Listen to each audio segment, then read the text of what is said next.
네, 도남초등학교 6학년 어린이 여러분 안녕하세요. 오늘은 지난 시간에 이어서 4.19 혁명에 대해서 공부하는 두 번째 시간입니다. 4.19 혁명의 결과와 의의에 대해서 알아보도록 하겠습니다. 네, 혹시 화면 속에 나온 두 개의 사진이 언제적 사진인지 기억이 나나요? 네, 바로 2016년 말과 2017년 대한민국 국민들이 참여했던 촛불 집회의 사진입니다. 전 세계 언론들이 대한민국의 성숙한 민주주의를 보면서 깜짝 놀랐던 때이지요.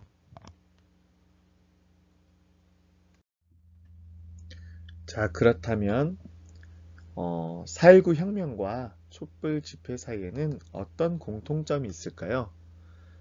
오늘 공부 시간에는 이 둘 사이에 공통점을 생각해 보면서 공부를 했으면 좋겠습니다.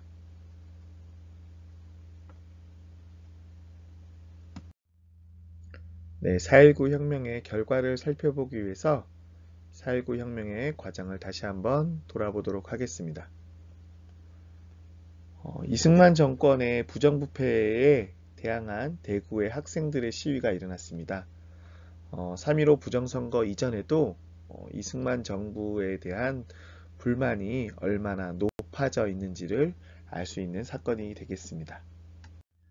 1960년 3월 15일 이승만 정부는 다시 한번 권력을 잡기 위해서 부정선거를 저지릅니다. 이 3.15 부정선거를 비판하기 위해서 마산 시민들이 일어나서 시위를 하게 되었죠. 3.15 부정선거를 비판하기 위한 시민들의 평화적인 시위를 이승만 정부는 폭력적인 방법으로 진압하게 되었습니다. 이 과정에서 고등학생인 김주열 학생이 죽은 채로 발견이 되었고요. 마산 시민들 그리고 전국의 시민들이 분노하고 그래서 시위는 더욱 확산되게 되었습니다. 사진에서 보는 것처럼 1960년 4월 19일 마산뿐만이 아니라 전국에서 많은 시민들과 학생들이 시위에 참여하게 되었습니다. 시민 학생들뿐만 아니라 당대의 지식인이라고 할 수 있는 대학 교수들도 학생들을 지지하며 정부에 항의를 했습니다. 심지어 여러분 같은 초등학생까지 4.19 혁명의 시위에 참여했다고 합니다. 그 당시 국민들이 얼마나 민주주의를 열망했는지를 알 수 있는 사실이죠. 전 국민들이 이런 시위에 참여하자 처음에는 폭력적인 진압을 했던 이승만 대통령과 그 정부들은 더 이상 국민들의 민주주의에 대한 열망을 꺾을 수 없다는 것을 알게 되었습니다. 결국 이승만 대통령은 대통령 자리에서 물러나야 했습니다. 이것을 이승만 대통령 하야라고 합니다. 시민들의 바람대로 이승만 대통령은 물러났지만 거기서 끝난 게 아니었습니다. 당시 혼란스러운 분위기를 바로잡기 위해서 시민들 스스로 질서를 지키면서 사회 혼란을 바로잡으려고 노력했습니다.